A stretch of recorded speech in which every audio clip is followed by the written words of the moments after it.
اللہ تعالیٰ نے سود کی جو اماؤنٹ تھی وہ منع کر دی کہ وہ تو بالکل کینسل، لیکن جو پرنسپل اماؤنٹ تھی وہ کہا کہ واپس لے لو۔ حالانکہ یہ بھی کہا جا سکتا تھا کہ جو تمہارا پورا کانٹریکٹ کینسل ہو گیا اور ختم، اب کچھ لینے دینے کی ضرورت نہیں ہے، ایسا نہیں کہا گیا۔ اس کے اندر جو ایک بہت بڑی حکمت ہے، اس کے اندر بہت بڑی حکمت یہ ہے کہ ہمیں کلیئرلی آسانی سے بغیر کسی کمپلیکیشن اور کنفیوژن کے سمجھ آ جاتی ہے کہ سود ہوتا کیا ہے، کیونکہ آگے اللہ تعالیٰ نے الفاظ استعمال فرما دیے لا تظلمون ولا تظلمون۔ آپ اس کو کہ فَلَكُمْ رُؤُوسُ أَمْوَالِكُمْ، اور جو پچھلی آیت میں آیا ہے وَذَرُوا مَا بَقِيَ مِنَ الرِّبَا، اس کو جب ہم ملا کے پڑھیں گے تو اس کا نتیجہ یہ نکلتا ہے، اگر آپ غور کریں، کہ پہلی بات تو ہے کہ سود ہمیشہ قرض کے معاملے میں ہوگا، یا اب آپ نے لون دیا ہوگا نا، اس کیس میں سود ہوگا، بیکاز اس کیس کے اندر آپ کی جو پرنسپل اماؤنٹ ہے وہ گارنٹیڈ ہوگی، آپ کو واپس ملنے کی آپشن ہوگی۔ جب آپ کسی کو مثال کے طور پہ بزنس کے اندر پیسے لگاتے ہیں تو وہاں آپ کسی کو یہ نہیں کہہ سکتے اگر آپ نے پروفٹ اینڈ لاس شیئرنگ کے اوپر پیسے لگائے، اب آپ نہیں کہہ سکتے کہ ہمارا راس المال واپس کرو۔ آپ نے کروڑ روپیہ لگایا، پتہ لگا اگلے سال پروفٹ ہو گیا تو آپ کہیں گے یار 10 لاکھ پروفٹ ہوا ہے، بیچ میں سے 5 لاکھ میرا ہے، میرا 5 لاکھ بھی دو، کروڑ روپیہ بھی دو، آپ کہہ سکتے ہیں۔ لیکن اگر 10 لاکھ لاس ہو گیا، اب آپ یہ نہیں کہہ سکتے کہ میرا کروڑ روپیہ واپس کرو، اب تو آپ کو 95 لاکھ واپس مل سکتا ہے اگر آپ نے اس کو وہاں پہ اینڈ کرنی ہے۔ تو اس کا مطلب ہے کہ اگر آپ نے پروفٹ اینڈ لاس شیئرنگ پہ پیسے لگائے ہیں تو وہ سود نہیں ہے۔ سود کے ہونے کے لیے یہ شرط ہے کہ وہ قرض کا معاملہ ہو، وہ لون ہو، ڈیٹ ہو، ایک پارٹی ڈیٹر ہو، ایک پارٹی کریڈیٹر ہو، اس کیس میں سود ہوگا، ادروائز نہیں ہوگا۔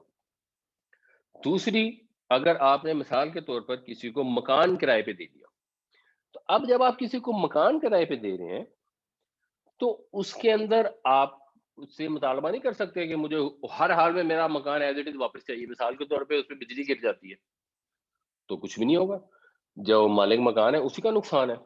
مثال کے طور پہ مارکیٹ میں پراپرٹی کی قیمتیں بہت گر جاتی ہیں، اس نے 4 کروڑ کا مکان خرید کے آپ کو کرائے پہ دے دیا، پراپرٹی گر کے رہ گئی 2 کروڑ کی، اب وہ ٹیننٹ سے مطالبہ تو نہیں کرے گا کہ جی میرا 4 کروڑ کا روپیہ واپس لا کے دو۔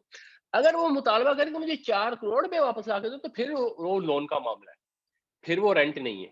یہ اس سے کلیئرلی سمجھ آ جاتی ہے آپ کو جب لوگ سوال کرتے ہیں کہ اچھا جی وہ ہم نے تو مکان کا کرایہ لے سکتے ہیں تو پیسوں کا بھی تو کرایہ لے سکتے ہیں، ہم کسی کو مکان دیتے ہیں تو دکان دیتے ہیں تو کرائے پہ اس میں بزنس کرتا ہے تو ہمیں وہ پھر ہر مہینے فکس پیسے دیتا ہے نا، تو اگر ہم نے اس کو بجائے دکان کرائے پہ دینے کے لیے ہم نے اس کو ویسے فنڈ دے دیے تو ہمیں اس کے اوپر فکس پیسے دے رہا ہے، تو اس میں کیا فرق ہے؟ اس میں یہ فرق ہے، جب آپ نے کسی کو دکان لینڈ کی ہے کرائے کے اوپر تو اب دکان کے آپ ویلیو گر جائے، ویلیو بڑھ جائے، اس میں کو ٹرک آ کے ٹکر مار دے، اس کے اوپر بجلی گر جائے، وہاں خدا نخواستہ آتش زدگی ہو جائے، جیسے اللہ تعالیٰ سب کے حال پہ رحم کرے، فی سینٹر میں بھی ہوئی ہے، تو وہ آپ کو جو مالک مکان کا نقصان ہے، کرایہ دار کو واپس نہیں کرے گا مکمل۔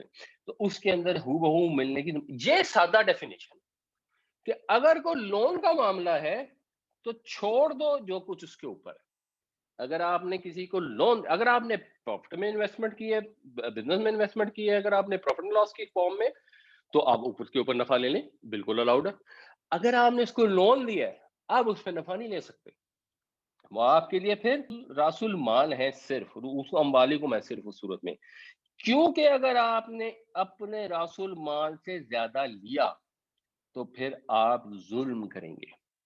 یہ اس سے کلیئر ڈیفینیشن پتہ لگ جاتی ہے۔ تو اصل مال کے اوپر آپ کچھ لے نہیں سکتے، یہ پاسبل ہی نہیں ہے، اور اگر آپ نے اس کے اوپر کسی قسم کا نفع لیا ہے تو وہ ربا ہے۔ یہی سود کی ڈیفینیشن ہے کہ قرض کی صورت میں کسی قسم کا کوئی نفع لینا وہ ربا ہے۔ یہ کلیئرلی ڈیفینیشن بن جاتی ہے، اور یہ جو الفاظ استعمال ہوئے ہیں لا تظلمون ولا تظلمون، ان الفاظ سے یہ مزید واضح ہو جاتی ہے۔ مثلا وہ لوگ جو یہ کہتے ہیں کہ اصل میں تو ربا یوزری ہوتی تھی جو ان سے لی جاتی تھی بڑے غریب لوگوں سے، اور بہت کوئی ایگزوربیٹنٹ ریٹ کے اوپر لی جاتی تھی. تو اگر یہ بات ہوتی کہ غریبوں سے لیے جانے والا سود جو ہے وہ ربا ہے اور جو امیروں سے سود لیا جائے گا وہ ربا نہیں ہے، تو پھر یہاں پر یہ الفاظ استعمال ہوتے کہ تم اپنے راس المال واپس لے لو اور وہ والا سود واپس لے لو جو امیروں کو دیا گیا قرضہ ہے، اور غریبوں کو جو دیا ہے اس پہ واپس نہ لو. کیونکہ اگر امیروں سے لینا جائز ہوتا اور یہاں پہ منع کر دیا کہ وہ نہیں لینا، تو پھر یہ تو ظلم کا معاملہ ہوتا. یہاں تو یہ کہہ رہا ہے کہ نہ تمہاری حق تلفی ہو نہ ان کی تم کسی حق تلفی کرو. اگر قرض دیا ہے اور تم اس کے اوپر اضافی لوگ ہیں تو تم حق تلفی کر رہے ہو. اگر جو تمہارا راس المال ہے، جو تمہاری پرنسپل اماؤنٹ ہے، وہ تمہیں واپس نہ ملے تو تمہارے ساتھ حق تلفی ہو جائے گی. تو کیونکہ تمہارے ساتھ حق تلفی نہ ہو جائے اس لیے اپنی پرنسپل اماؤنٹ واپس لے لو. اس لیے اللہ تعالیٰ نے اوور آل کانٹریکٹ کو کینسل نہیں کیا، پرنسپل لاؤ کر دیا. تو اگر امیروں سے لینا الاؤڈ ہوتا نا تو پھر یہاں پہ وہ بھی تو حق تلفی ہو جاتی کہ تم امیروں سے لے سکتے ہو، اور اللہ نے وہ الاؤ نہیں کیا. یہ الفاظ کے لا تظلمون ولا تظلمون یہ اس کو کلیئر کر رہے ہیں کہ غریبوں کو دیا ہے یا امیروں کو دیا ہے، یہ دونوں سود ربا ہے، دونوں چھوڑنے پڑیں گے. اگر لوگ یہ کہتے ہیں کہ جی ذاتی ضرورت کے لیے دیا جانے والا سود ربا ہوتا ہے، آپ نے بزنس پرپز کے لیے دیا نا تو وہ تو سود نہیں. تو پھر یہ الفاظ ہوتے کہ تم واپس لے لو اپنا راس المال اور واپس لے لو وہ نفع جو تم بزنس مین سے لیتے ہو. جو لوگ کاروبار کرنے والے ہیں ان سے تم نفع لیتے رہو، اس میں کوئی ایشو نہیں. یہ الفاظ تو استعمال نہیں ہوئے. یہاں تو کیا گیا کہ سب کچھ چھوڑ دو. اگر وہ اجازت ہوتی اور اس سے بھی منع کیا جاتا تو پھر وہ بھی لا تظلمون میں آ جاتا. لیکن لا تظلمون میں صرف پرنسپل اماؤنٹ آتی ہے. پھر کچھ لوگ کہتے ہیں اصل میں سود جو تھا نا وہ بہت 40%، 50% انٹرسٹ ریٹ ہوتا تھا. ایک تو پہلے سمجھنے والی بات یہ ہے کہ جس کو کہا جاتا ہے نا ایگزوربیٹنٹ انٹرسٹ ریٹ، یہ دنیا میں کوئی ایگزسٹ نہیں کرتا. ہر کمپنی کی ایک رسک پروفائل ہوتی ہے، اس رسک پروفائل کے حساب سے اس کا interest rate market forces calculate کرتی ہیں. وہ مارکیٹ فورسز کی بنیاد پہ انٹرسٹ ریٹ کیلکولیٹ ہوتا ہے.